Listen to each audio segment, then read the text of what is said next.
Special crime investigation. Special crime investigation focuses on the analysis of significant crimes using specialized investigative methods. The research focused mainly on the physical evidence, including its gathering, handling, identification, and preservation while working with the crime lab. The crime laboratory technician and the field investigator work closely together during special crime investigations. The investigator and the crime laboratory technician collaborate as a team.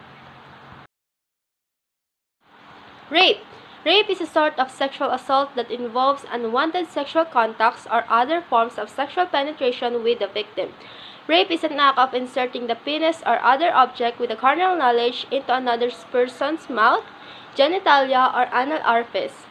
Rape is now categorized as a crime against person, including to the law any woman, including prostitutes, non-virgins, and those who with active sexual lives may be a victim of rape.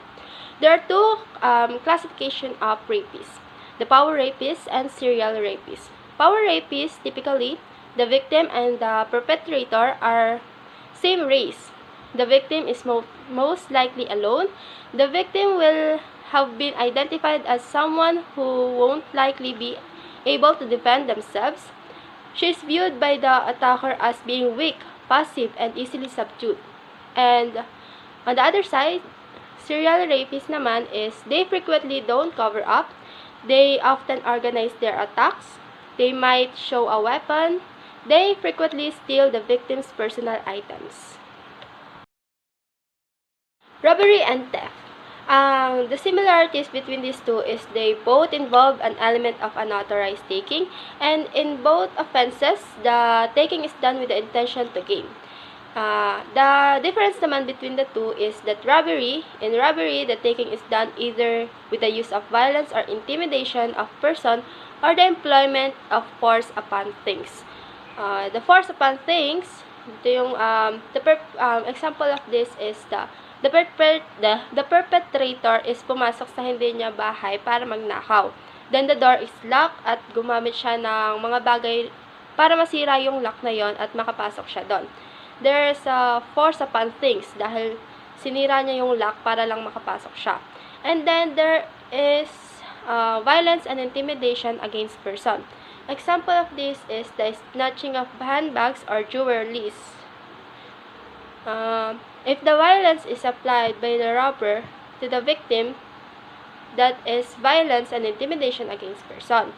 If the perpetrator is nung time na nagnakaw na siya, nakita siya ng victim, then inatake sa puso si victim, at ang ipapataw sa perpetrator is the complex crime of robbery with homicide. Then there is theft. Theft is defined as a physical taking of potentially valuable items without the owner's permission and with the purpose of permanently deprive them of it. Example of this is pickpocketing. It is simply taking of things of other without their consent. Murder and homicide. The similarities between these two is that they both act of killing of other person. The differences between these two naman is that in homicide is an unlawful killing without the presence of the qualifying circumstances. Ito po yung pagpatay ng isang tao na hindi naman talaga planado. And then there is the murder. Murder naman po is an act of killing of another person with the presence of the qualifying circumstances. Ano-ano po ba yung tinutukoy na qualifying circumstances?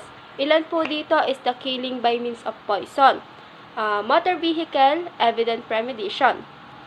So, paano po nalalaman na kung ito ay murder o kaya naman po ito ay homicide? Diyan na po papasok si investigator, magkakaroon na po ng investigation. Abortion. In the Title 8 of the RPC Book 2, Crime Against Person, Article 256 to 259, it is all about abortion. The Article 256, it is about intentional abortion, which is the element of this is the use any violence upon the person of the pregnant woman by doing abortion with the woman's permission.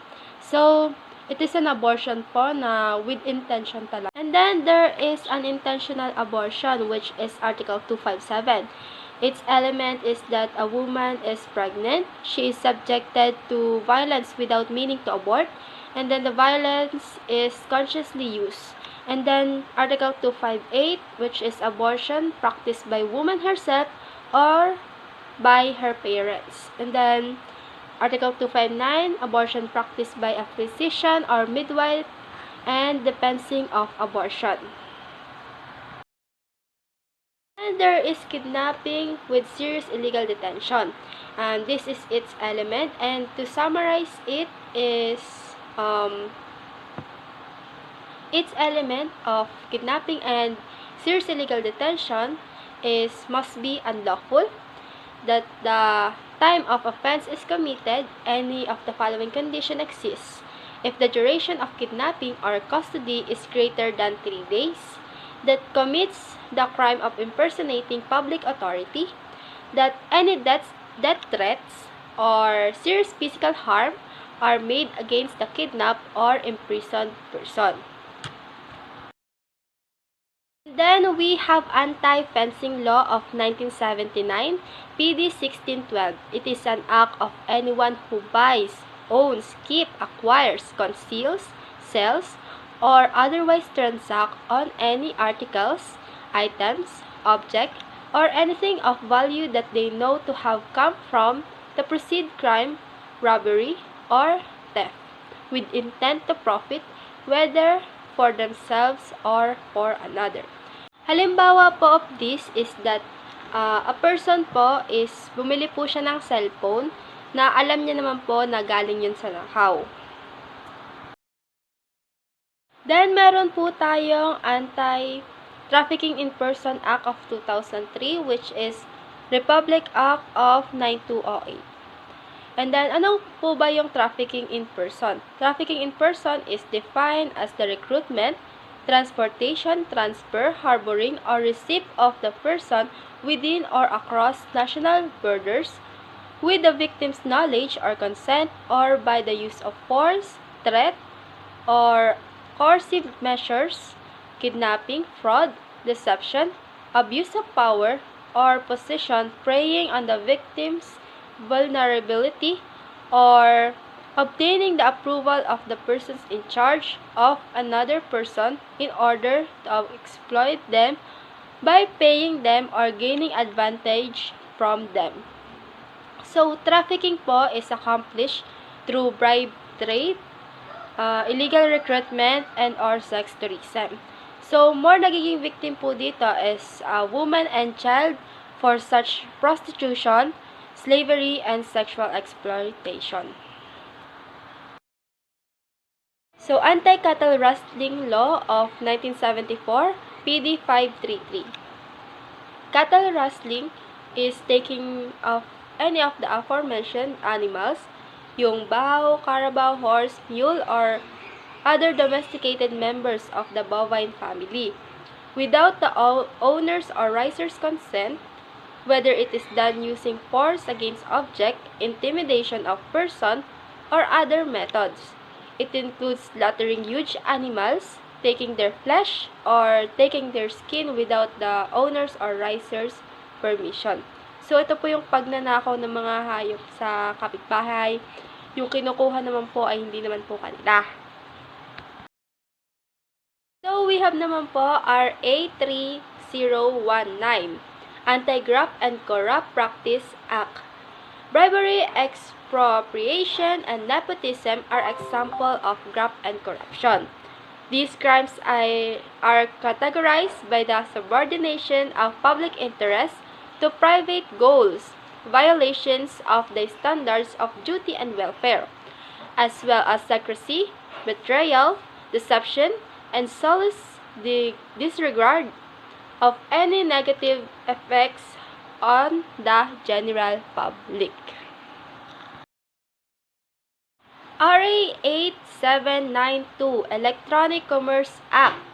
This act aims to facilitate domestic and international dealings, transaction arrangement, agreements, contracts, and exchanges, and storage of information through the utilization of electronic, optical, and similar medium, mode, instrumentality, and technology to recognize the authenticity and reliability of electronic data, message, or electronic documents related to such activities, and to promote the universal use of electronic transaction in the government and by the general public.